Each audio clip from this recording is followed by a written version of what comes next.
IDyunivesithi yase-Rhodes eMakhanda eMpuma Koloni iwonge uNoxolo Grootboom ngesidanga sobugqirha ngenxa yegalelo lakhe njengentatheli ephum'izandla kwiindaba zikamabona kude esebenzisa ulwimi lwesiXhosa. Iziphathamandla zeliziko-mfundo zimtyibele Oka Grootboom njengentatheli ezingcayo ngolwimi lwayo ewenza ngokukhuthala, intlonipho nothando umsebenzi wayo. kaGrootboom uthwejize ngeliwonga kumsitho wakutshanje nalapha isikolo sobuntatheli eRhodes besibhiyozela ukufinca 50 eminyaka.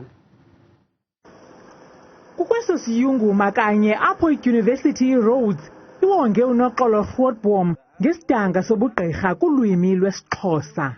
Siyazi into yokuba iilwimi zethu sijongele phantsi kakhulu.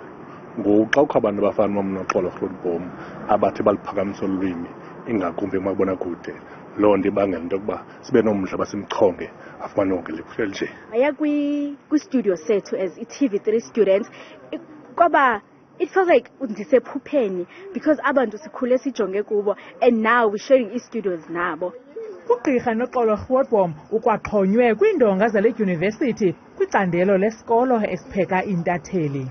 It was kind of, unanimous that Noxolo Grootboom was, such a sort of lovely, extraordinary, well-known, big presence, not just for journalism, but, from here, rooted in this part of the country. Mam Noxolo is an absolutely phenomenal woman. She is an amazing person, a warm and a loving person who has that deep understanding of the value of language and how language as part of culture can break down barriers.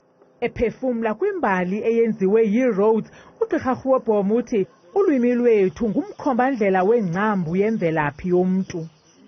Andikhathali noba loluphi ulwimi oluthethayo, kodwa likunxulumanisa nomhlaba, likunxulumanisa nengcambu apho usuka khona.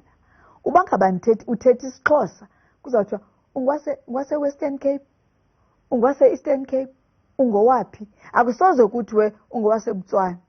Kuzawuba sisithethe sale dyunivesithi kubheka phambili ukutyumba ompondo sihlanjiwe kubuntatheli kweli, yaye esi sisele senyathi kumajelo eendaba zikamabona kude ugqirha Noxolo Grootboom ngumdaka wokuqala ngqa obhinqileyo ukuxhonywa kwezi ndonga. Kwiindaba zethu kuChannel 163 ngokuphathelwa Newsroom Africa, ndinguNtsiki Noyiya kwiDyunivesithi iRhodes eMakhanda. Ndinithanda nonke emakhaya.